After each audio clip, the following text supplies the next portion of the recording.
Nāciju plāns ir pēc iespējas ātrāk sajust ātru un radikālu izmaiņu smagumu, kuras sastaps mūsu plānotos mērķus – pasaules vienoto valdību, visa ASV valdības vara tiks aizvietota ar mūsu izvēlētiem vadītājiem.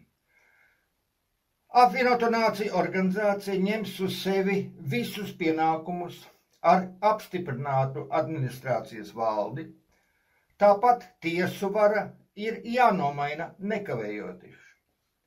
Tā kā Apvienoto Nāciju organizācijas tiesneši jau ir izvēlēti iepriekš, lai tie varētu paņemt uz sevi šo uzdevumu, lai gan likumdošanas vara pagaidām paliks savās vietās, kamēr tos nenomainīs Apvienoto Nāciju organizācijas pārstāvi.